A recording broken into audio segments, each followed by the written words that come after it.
Well, welcome everyone to today's masterclass on getting ready for 2026. We're going to walk together through a simple strategic planning exercise. I'm Holly Tate, and I know there are many things that you could be doing on this first Wednesday of the new year, and I'm so glad that you're spending it with me. So, would love for you to let me know that you can hear me by putting in the chat button there at the bottom of your Zoom screen where you're joining us from today. So I am in Houston, Texas, where we are having, I feel like this happens every season. We have record breaking, heat, I guess. It's 80 something degrees today here on January 7th in Houston, Texas. But let me know where you're joining from in the chat box. So, a quick hack there is that you do have to toggle between everyone or panelists. So, make sure you put everyone there. Drop it in the chat and let us know where you're joining us from. That also helps me make sure that you can hear me, which is always helpful. And the other resource that is available to you is the Q&A box there at the bottom of your screen. So as we work together through today, you can drop any and all comments there in the webinar chat, or you can also share your questions in the Q&A box as well. We're going to leave plenty of time for Q&A there at the end.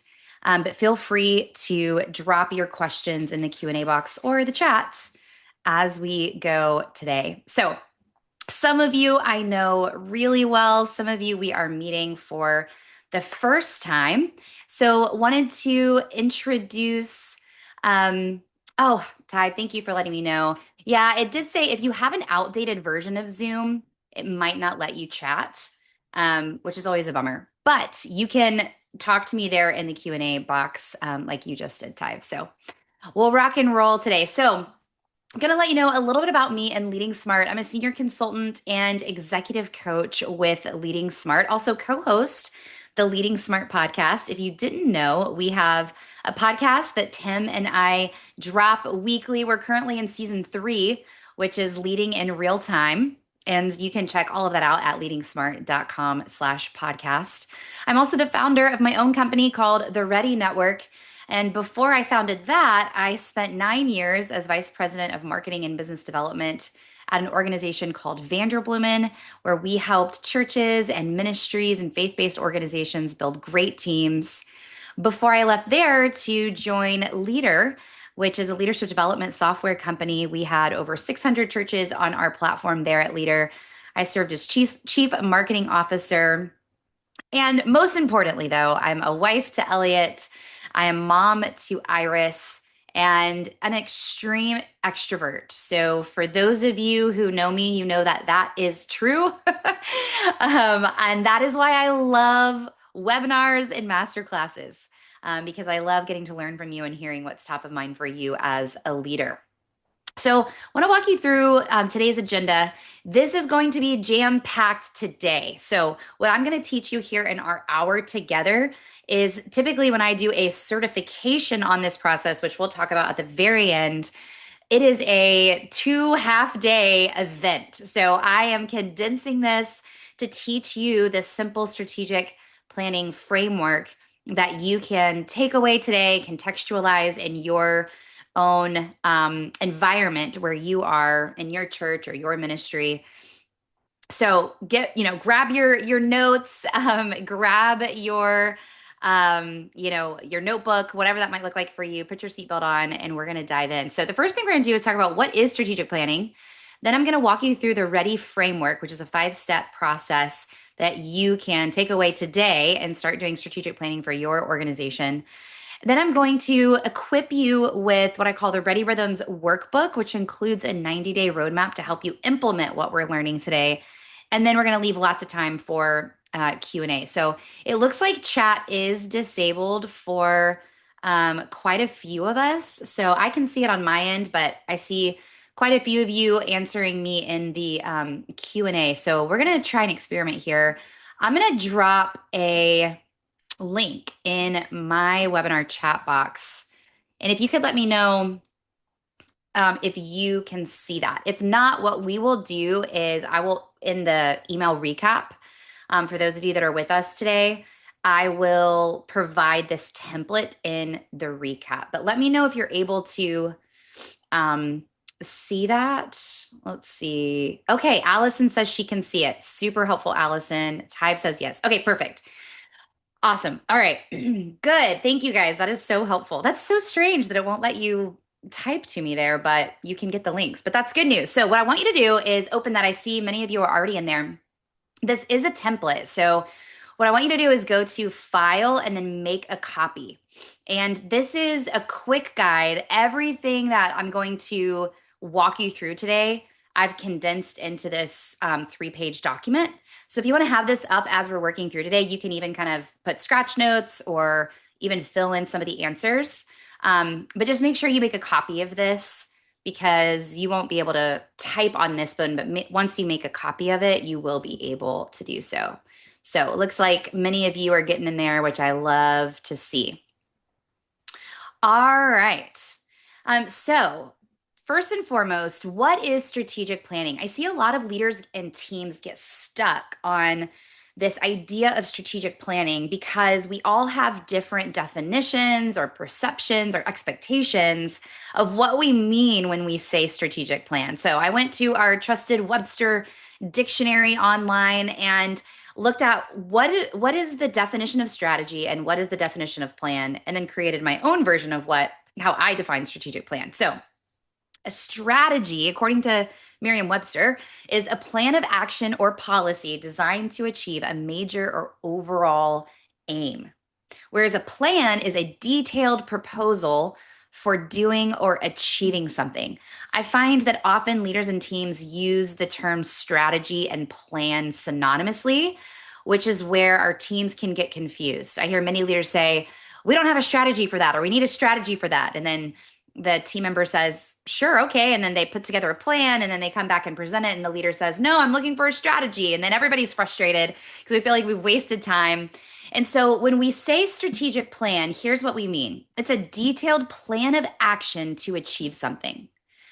And something is vague on purpose because a lot of teams that I work with, sometimes we're working on a 3 to 5 year plan.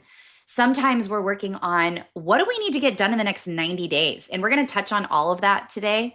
It's different for every organization that we work with. You get to decide what the timeline is or what that something is. Is it a specific goal that we're creating a strategic plan around?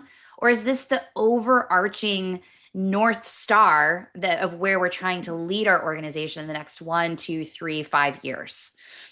But to dial it into the most basic definition, it's where we're going and how we're going to get there.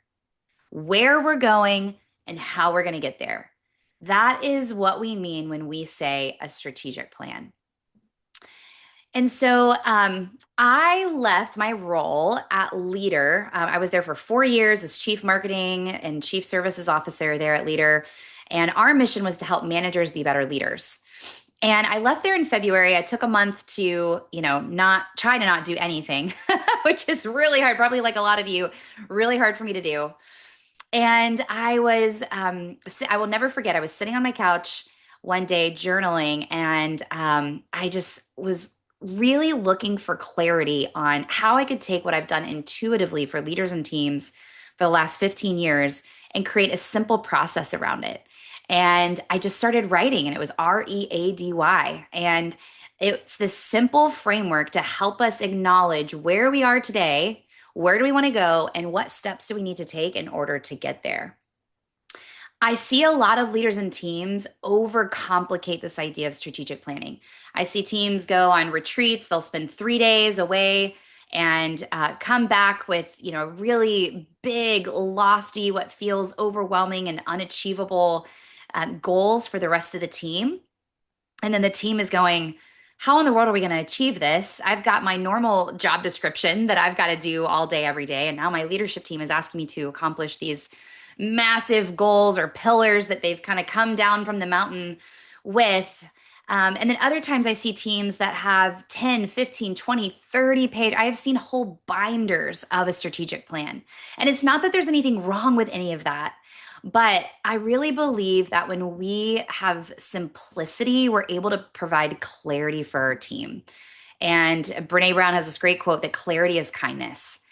We want every single person on our team to know what winning looks like. And without a simple strategic plan, it's really difficult to do that. And so, my hope is that you walk away today able to take a deep breath and have clarity and confidence to go back to your team with this 5 step process that's a really simple strategic planning process for you to use. So, here are the 5 steps that we're going to walk through today. First is reality check, second is evaluation. Third is action plan. The fourth step is delegation.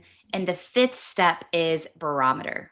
So, as you can tell, it spells READY. So, it's really easy to remember.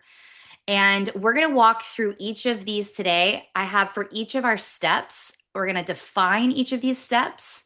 We're going to talk about what success looks like in each of these steps. And then I have either a set of questions or a tool to accompany each of these steps that you can use with your team. So let's dive in to reality check. The reality check is a critical component of strategic planning that I see a lot of leaders and teams want to skip over, especially if we are an activator. Maybe that's one of our strengths finders, or we're an activator on the Working Genius. We don't really care what problem we're trying to solve. We just love solving problems, especially if we're sitting in that executive leader seat. But what can often happen is we all jump into the strategic planning process, but we're not on the same page about our why and what we're trying to achieve. So, in the reality check phase, I've got 5 simple questions that your leadership team really needs to align on before you move forward into the evaluation stage. So, those 5 questions are, and you can find them there on the quick guide, and I'm also going to walk with you through them here on this slide. The first one is, why are we doing this strategic plan? I see a lot of teams just do a strategic plan because they've always done it. I had a discovery call this last week with a church leader that was going, we did like a 10-year plan 5 years ago, and now we're halfway through it, and we're not even sure it's relevant anymore. So what do we do now? And I loved that he was asking this question because it helps anchor us back into why are we spending our time and money and resources into doing a strategic plan in the first place. The second one is, where do we want to be 1 to 3 years from now? I personally believe even thinking 5 years out at this point, it's not that there's anything wrong with thinking 5 years out. It's a good thing to have a big vision and dream big. But the world is changing so fast that it's really difficult to even imagine where we could be 5 years from now. I really like to see teams think in this 1 to 3 year mark when it comes to strategic planning. It allows us to really help our team have a clear vision that they can put their hands around. There's teeth to it. Whereas sometimes anything more than 3 years, it can just feel so far off and so lofty that it's hard to gain momentum around. The third one is, what's holding us back from achieving that? This question here is key because when you ask this question to a leadership team, every person's going to have a different answer to this. So to be able to center on what the team thinks is holding us back is a really helpful place to start in the reality check phase. We're going to unpack this more in evaluation, but even to start that question here is really helpful in the reality check phase to make sure that we're all aligned. The fourth question is, how are we currently measuring success? I often find that leaders and teams get into the strategic planning process because they feel like there's something wrong or they're stuck with where they are today. Maybe they haven't seen the growth that they want to, or maybe they have a definition of what healthy or thriving looks like in their church or their ministry. But when I dig in a little bit, I find that there aren't clear benchmarks or measurements for when we say healthy or when we say thriving or when we say growth, what do we actually mean? And so this question helps us identify, do we even have benchmarks of how we're measuring success? Or are we all just kind of judging it on a gut check? And we need to realign on what we mean when we say success. And then fifthly, who are the key stakeholders that need to be involved in this process? I know I have made this mistake as a leader. Some of the teams that I've worked with have made this mistake, but to really stop and think about who are the different voices that need to be involved in the strategic planning process? Because it sounds cheesy, but it's so true. Our team has to weigh in before they can buy in.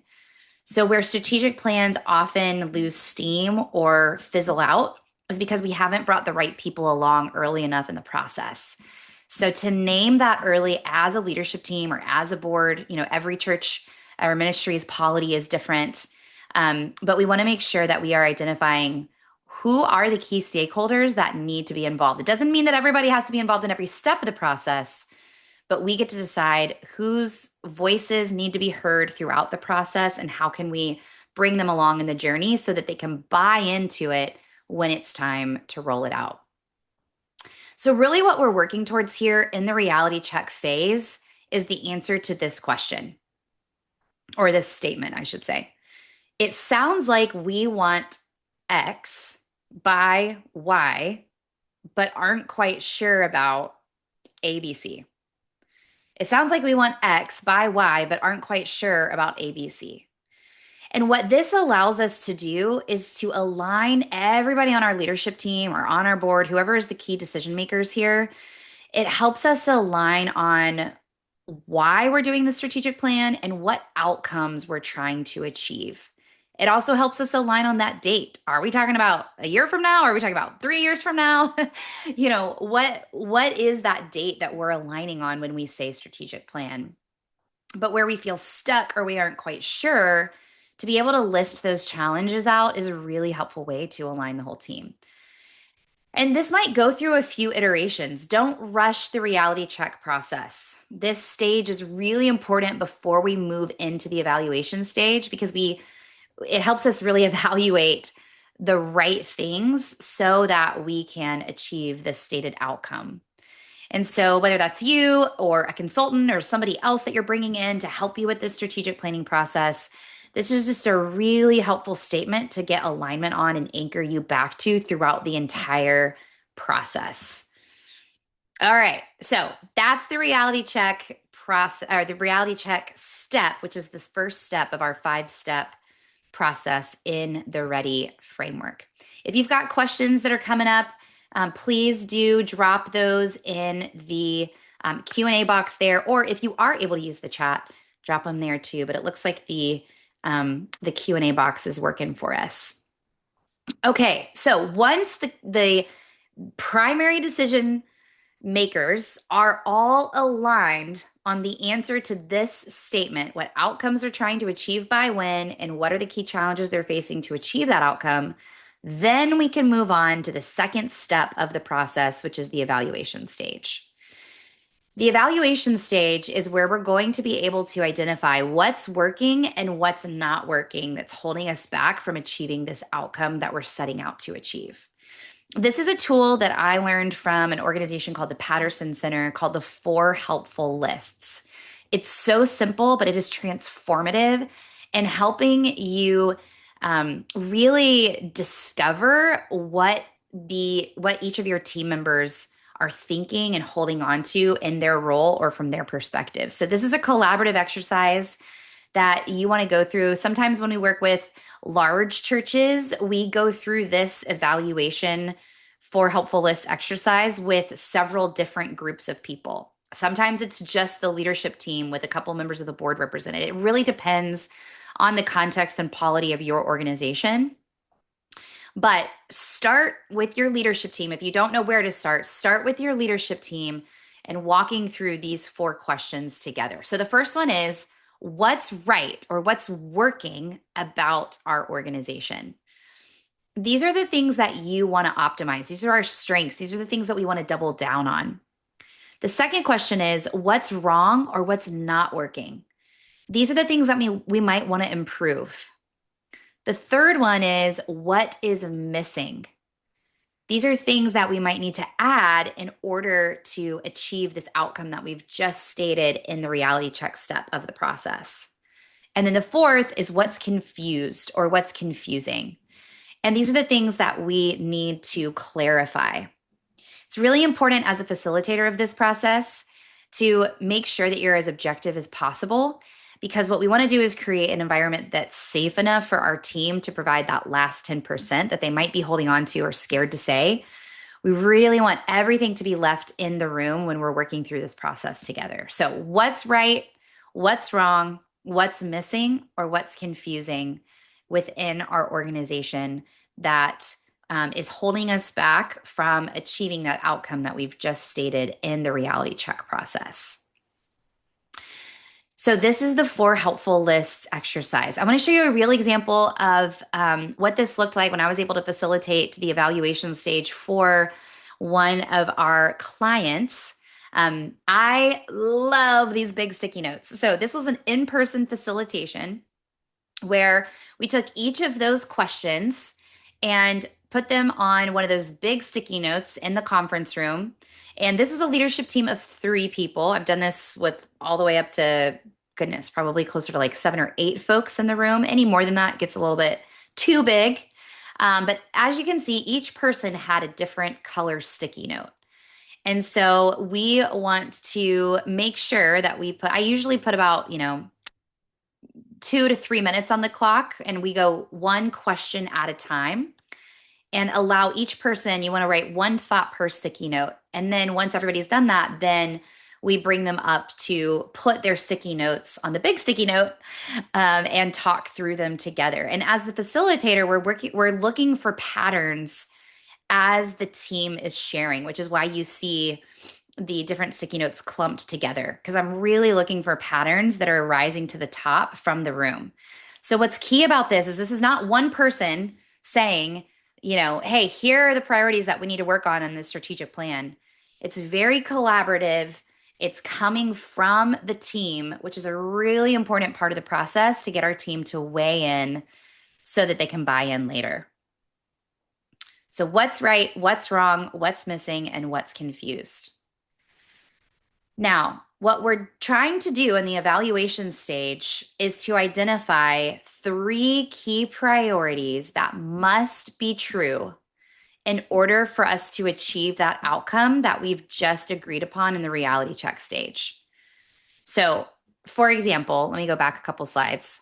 Let's say we're a church and we are wanting to increase giving by 20% by the end of 2026, but we aren't quite sure about if we can increase giving without attendance increasing, if we can increase giving from our current congregation, if we can increase giving with all of the different initiatives that we have going on, right? There might be a list of challenges that have come up in the reality check phase, but we're anchoring back to, if we want to increase giving by 20% by the end of 2026, then in this evaluation stage, what needs to be true? What are our 3 key priorities in order for us to increase giving by 20%? So that's why that reality check phase is so important to anchor us back to. So as the facilitator, we're collaboratively working with the team to identify what are those 3 key priorities. So with this team, we identified that they needed to make sure that they had clear goals, that they had a clear org structure, and that they had a clear multi-campus strategy. They all agreed in the room that these are the 3 most important things that have to happen in order for them to achieve the outcome from their reality check phase. Now, could it be more than 3? Yes. Do I see teams be successful with more than 3? Rarely. I really think 3 is a key number here to not overwhelm your team and really make sure that they are focused and have clear priorities going into the strategic plan. So at the end of the evaluation stage, we really want to make sure that we're identifying 3 priorities that must happen in order to achieve the outcome from the reality check phase. This is the most difficult part of the strategic planning process, which is why it's key to slow down, take your time, make sure that you are incorporating the different key stakeholders. Again, that might mean that you do this exercise a few different times with different groups within your organization. but it's really important that you have the right voices weigh in into this process. We're working with a church right now. It's a very large church they're a committee-led church. So we did this exercise or a similar exercise with several parts of the church in person. But since we couldn't do it with everybody, we also did some discovery with these questions via email. So that's another way that you can help make sure that some of the voices are heard that aren't able to get in a room. But just making sure that you take the time to think through how you want people to weigh in is really key. All right, Jonathan, great question. Jonathan asked me, are there any helpful guidelines you use for evaluations to keep discussions productive and focused on the right things? Yeah, Jonathan, I think the key thing, which and not to beat a dead horse, but to just continue to anchor folks back to the reality check phase. And again, I think that's why that statement is so important to align on because as if you're in the evaluation phase and people start talking about, like, let's say, you've aligned on increasing giving by 20%, and somebody's over here talking about an overseas missions trip that's really important to them that doesn't have to do with increasing giving. That's a way for you as the facilitator to say, hey, that's a great idea. Let's park that. I really want to make sure that we're evaluating what can help us increase giving since that's what we've all agreed to as the outcome that we're trying to achieve. So that's the key way. And we can also connect Jonathan offline. I've got a whole playbook for my Ready Certified coaches that's all about how to facilitate an offsite. That's part of the certification that I teach. Okay, so once we've identified those three key priorities, then we move to the third step of the planning process or the Ready framework, the planning process, which is our action plan. So, for those of you who love checklists and milestones, you're going to, perk up on this part of the framework. But in the action plan step of the framework, we want to build an action plan for each of those priorities that we just named. So, we're going to have 3 action plans, one for each of those priorities. And I am a huge believer in action plans being about 90 days. Sometimes they need to be shorter than that. Sometimes they need to be longer than that. I'm not going to say they always need to be 90 days, but I know this is true for myself. I don't know if this resonates with you, but I find that I I typically meet the deadline that's been given to me. If there's a deadline that's tomorrow, it's going to be done by tomorrow. If there's a deadline that's 6 months from now, it's usually the day before the 6-month deadline. So I think that's human nature, especially with ministry where Sunday comes every week. I really feel like 90 days is just a sweet spot where I see teams able to get momentum without being burned out, but also without being distracted by all of the many things that are easy to get distracted by. So as you can see in your quick guide, there is an outline for your action plan. And so whether you're doing this digitally or in person, these are the key components that I want you to fill out for each of the action plan. And ideally, you're doing this collaboratively in the room with your leadership team or, those key stakeholders that are the decision makers for your strategic plan. So first, we just want a clear name for the priority. It doesn't need to be anything fancy or clever, but it needs to be clear. We want to make sure, for example, increasing giving by 20% or, maybe it's launching a new podcast for our organization. Whatever the priority is, just give it a clear name so everybody's on the same page about what we're trying to achieve. Then we want to establish our why. This is really important to help us acknowledge what's at stake if we don't accomplish this priority. What's at stake or at risk if we don't accomplish it? And then we want to name a champion. Each action plan should have one owner. I see a lot of teams that go, oh yeah, Holly and Tim, they can own that one together. And there's this old adage that is so true that if you tell 2 people to feed the dog, what happens? The dog doesn't get fed. So we really want one owner of the action plan. This does not mean that the champion is doing all of the things, but they are responsible for moving it forward and stewarding the team that's a part of this action plan. And then we want to name our team. So these are other stakeholders that need to be a part of this action plan. So, for example, maybe we need to loop in somebody that's on our marketing and communications team. Maybe we need to loop in a campus pastor or a donor development director, whatever that might look like to achieve this specific priority. We want to name those people here. Then we want to set a goal. What is a key metric for how we will measure success in 90 days?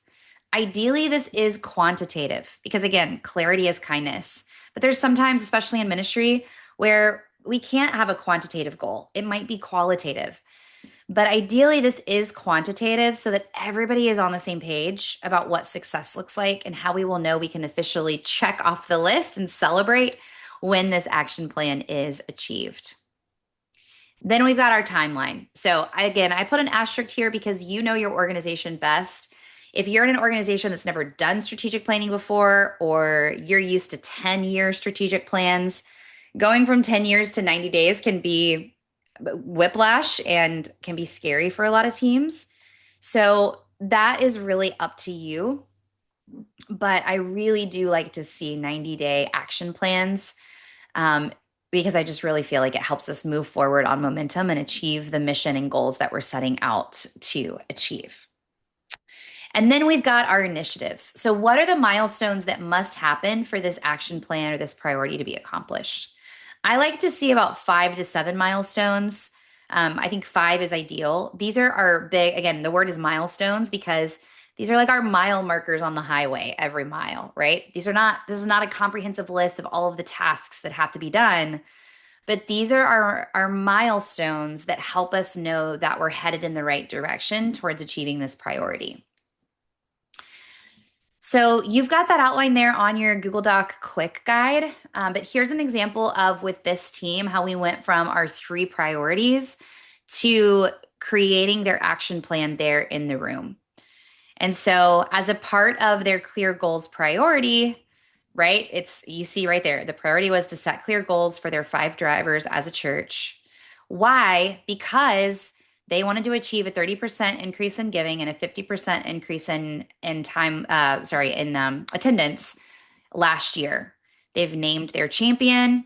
And then they had, it looks like we created about 9 initiatives. I kind of broke my own rule there. Again, I really like to see closer to 5 to 7. But we had an initiative for each of these. And then again, the goal and the timeline. So here's a real example of what that looks like. I'm seeing, let's see, Jonathan missed the Google Doc. Okay, let me reshare it here in the chat for those that have just joined us. There we go. Jonathan, let me know if you can see that there in the webinar chat. For those of you that have just joined us, if you click that link, it's a Google Doc. You'll want to make a copy of that. You go to File, Make a Copy, and it's your quick guide to everything that we are walking through today as a part of our strategic planning. Okay, great. Yeah, you're so welcome, Jonathan. All right. So that is the action plan part, or step, I should say, as a part of the Ready framework. You guys are doing great. We're right on pace. We're 33 minutes in. We've done 3 of the 5 steps. Now we're going to move into delegation and the yes barometer. I told you this would be like a crash course today. So yeah, grab your cup of coffee and your notes. We are halfway through. All right. So once we've got our action plans, the next step of the process is delegation. Now, we've already kind of delegated in the action plan step, but I've created delegation as its own step of the process because it is that important. And this is where I see a lot of teams mess up or lose momentum around their strategic plan. And the reason is we spend so much time wrestling and ideating and discerning around the priorities that we should achieve and creating plans around them that we forget to make sure that we've got the right roles and rhythms in place for that growth to happen. So this is an accountability mechanism to make sure that we're all aligned on who is owning what and what meetings or check-ins do we need to schedule in order to hold ourselves accountable. So again, we want to make sure each action plan has an owner. We want to make sure each action plan has a team around them because we don't want the owner to have to be doing all of the things on them, on their own. And then we want to make sure that we're talking about and aligning on what meetings or check-ins do we need to schedule in order to hold ourselves accountable for making this happen. So I am going to drop another resource in the webinar chat. This is a pretty comprehensive. If you're a nerd like me, you're going to love this. There we go. Y'all make sure, type to me in the Q&A that you can get that. It is the Ready Rhythms workbook that I created to help teams have weekly habits that align your leadership. So this is like a 13, okay, great. Thanks, Brian. This is a 13-page workbook. It is very comprehensive when it comes to building rhythms with your team. I talk about everything from daily huddles to strategic offsites and everything in between. The part that's applicable today that I want to double touch on as a part of our masterclass is is what I call a ready weekly rhythm. And so where I see a lot of teams get frustrated with each other on their strategic plans is they don't meet at all. They're like, oh, great. Ron's in charge of that action plan. So Ron, let us know when it's complete. And Ron's over there feeling like he's drowning because he doesn't have help or check-in or accountability to help resource him to accomplish it. Or they're only meeting about once a month. And that is often just too little to meet with how fast the world moves. So feel free to grab that Ready Rhythms workbook. Feel free to read it. I'm going to give you the opportunity to schedule a free call with me too if you want to dissect it even more. If you feel like your team meetings are just out of whack and not effective, this workbook will really help you be able to kind of audit and see how to improve those. But what I want to walk you through today is just a really kind of high level overview of what a weekly check-in meeting can look like regarding your strategic plan. And if you're a team that's super efficient and I've seen teams get this down to about 30 minutes a week. I often see it closer to an hour.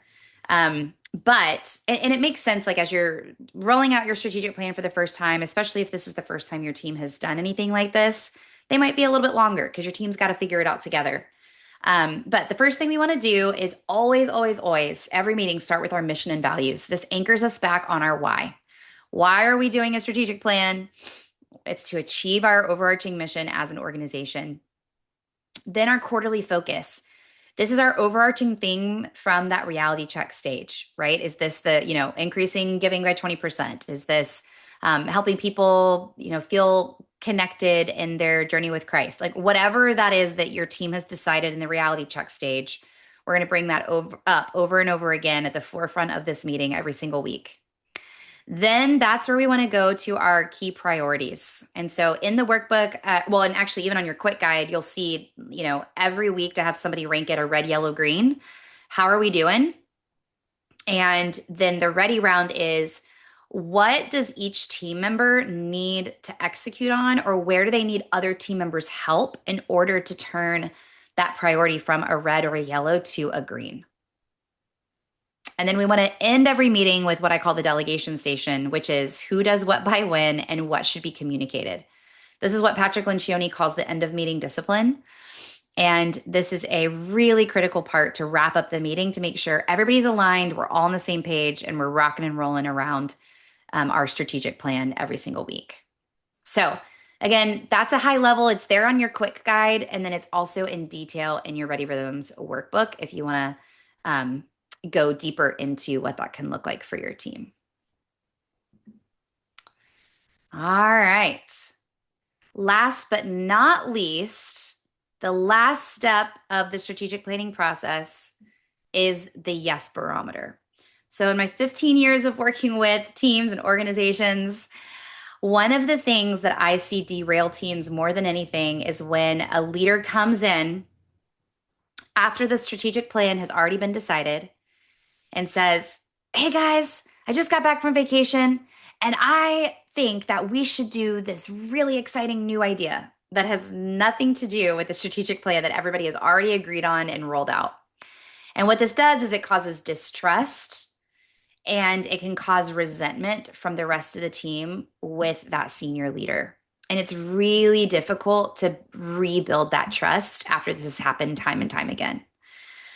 So I've created the yes barometer as a step to, from the beginning, we're telling the team we have a stage of the process that we're going to come back to over and over and over again to help us make sure that every decision we're making is aligned with our mission and making sure that we're discerning together what deserves a yes.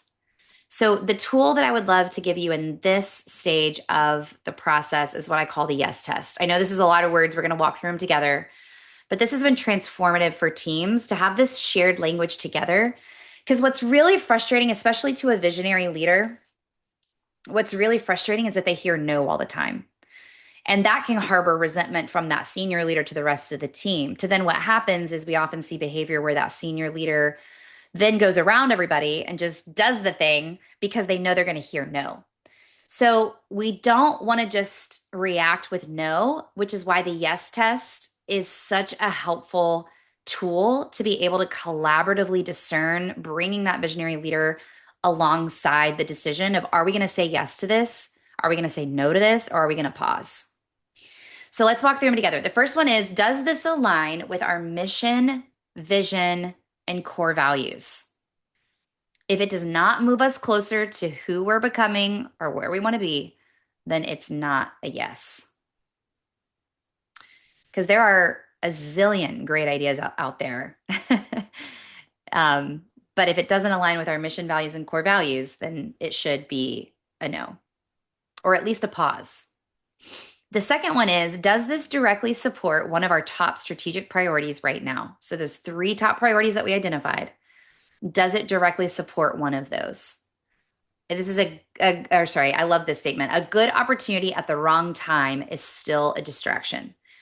So again, this is an opportunity for when that visionary leader comes with their new idea that they just heard from another organization down the street or across the country. But that is an amazing idea. But if we move on that right now, it's a distraction for the team. So let's pause and come back to that later this year or after we've achieved this strategic plan or whatever that might look like. The third one is, do we have the resources, which includes people, time, and budget? Sometimes when we hear the word resources, we only think money, but it also means people and time to say yes without compromising existing commitments. Capacity is just as important as clarity. And the fourth one is, if we say yes to this, what are we saying no to, and are we okay with that? Every yes costs something. Let's make sure it's worth the trade. And then the fifth one is, would we be excited to say yes to this again 6 months from now? This helps us weed out reactive or shiny object decisions. And so this question is last on purpose because if we've worked through 1 through 4 and there's still some like, oh, some people think we should say yes, some people just think we should say no. If we have made the sacrifice of saying no to these other things, like number 4 asks us, we say, well, in order to do this, we're actually going to have to say no to X, Y, and Z. Would we still be excited to say yes of this again 6 months from now, knowing that we've said no to these other things? And if the answer to all of these leads us to a yes, then by all means, let's do it. If there's an opportunity that helps us achieve one of those key priorities that we didn't know about, 2 months ago when we created our strategic plan, then let's do it. But if it detracts from it, this is our opportunity to just have an objective way to audit that rather than it being personal where we feel like it's a me versus you with our ideas. Abel just asked, what's a good way of creating a bank of ideas? Something can genuinely be a great idea, but not the right time. How can we come back to revisit and how do we track ideas? Love this question, Abel. So let me see if it's in the quick guide. Okay, it's not in the quick guide, but in the Ready Rhythms workbook, there is a more detailed agenda for a weekly leadership team meeting. And in that is a parking lot. And to have is, especially in your leadership team meetings, and this is from Patrick Lencioni's book, The Advantage. He talks about having a parking lot where if it's an idea or it takes more than about 3 to 5 minutes to make a decision on, we want to put that in the parking lot. So it's actually a part of your agenda where you're putting, items or bullet points that can follow you from meeting to meeting. So whether this is on a Google Doc or you're using a software like Leader or whatever, a project management tool, whatever that might be, that parking lot is a really helpful way able for you to say, that is a great idea. Let's put that in the parking lot so we don't forget about it because it's a distraction right now, but that might be something that we want to come back to later. And it especially helps that person that's full of ideas be able to feel like they're being heard and that we're not losing track of it. Another thing, and I actually have I have a Google Doc that's Holly's ideas. So that's another thing you could do is just have like a Google Doc where you're pouring all those ideas there. But having it as a parking lot item in the agenda can be really helpful. Yeah, you're so welcome. Thanks, Abel. Great question. Yeah, feel free. We're getting to the end of the content here. So feel free to drop questions like you guys are already doing in the Q&A box there. All right. So quick overview of the Ready framework of what you guys learned today, the 5 steps that we went through. First was reality check. Where are we now and where do we want to go? Making sure that we all get alignment on the answer to that statement before we move on to step 2, which is the evaluation stage.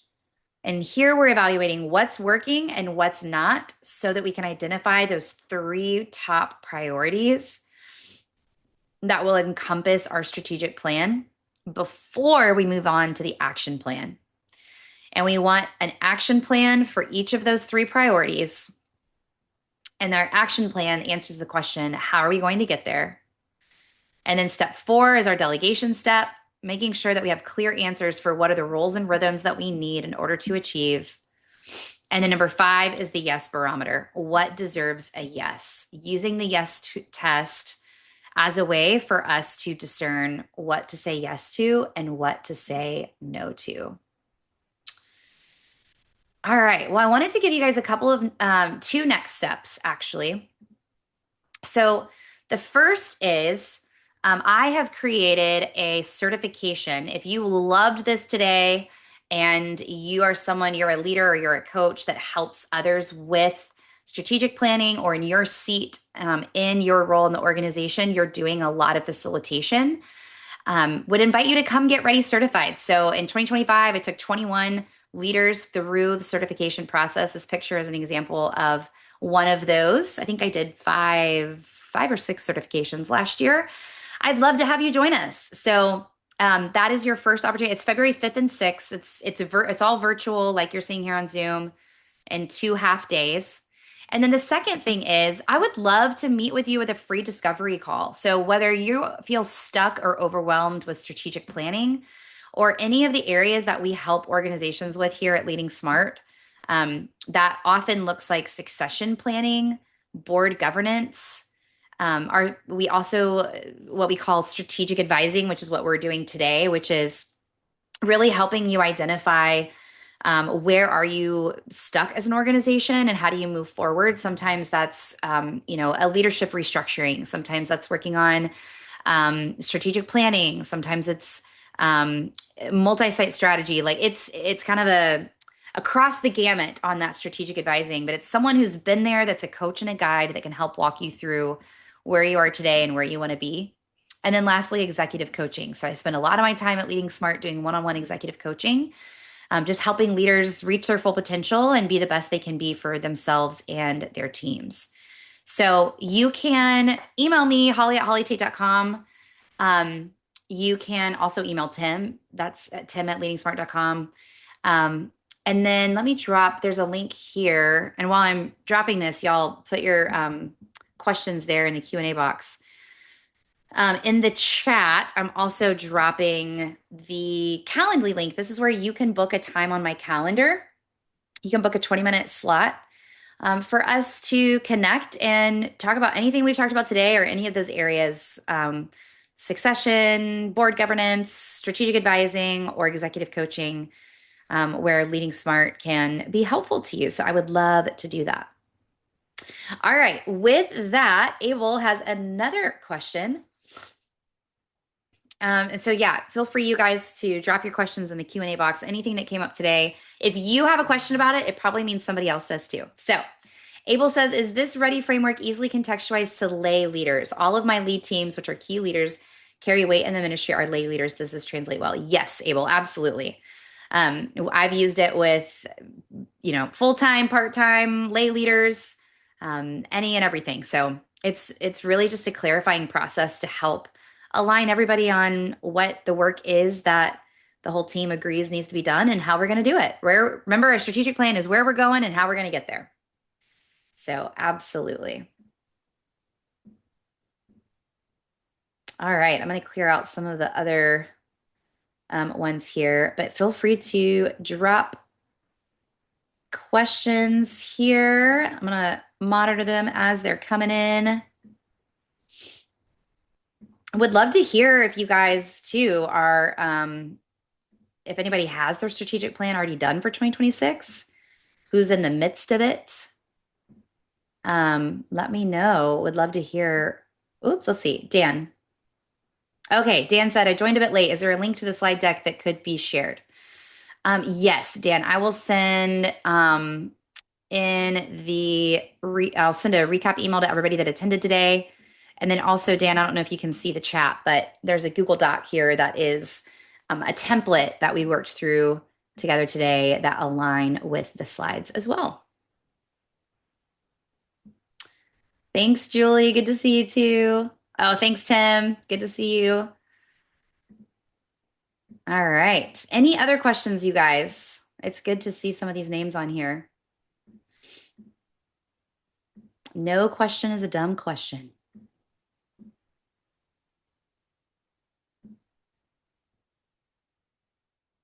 Thanks, Paul. Good to see you. I love it. All right. Well, let's see. Oh, good, Dan. Yeah, absolutely, Dan. Thank you for being here. All right, everybody. Well, and I will also drop a link here in the chat to our podcast as well. If you guys have not checked out the Leading Smart podcast, I know you probably have because we email you about it every week. But I am just really enjoying this season of season 3, Leading in Real Time. It's just been so much fun for Tim and I we literally decide what we're going to talk about that week. And it's based off of calls and conversations that we're having with our clients and church leaders every week. And so it's just been so much fun. So I invite you to check that out. All right, everybody. Well, thank you so much for joining me today on our Strategic Planning Masterclass. I look forward to hearing from you. Feel free to book that free discovery call so we can connect and we can hear how we at Leading Smart can help you lead smarter where you are in your role or at your organization. That's what we're all about here. We're grateful for you and hope you have a great start to this new year. Bye, everybody.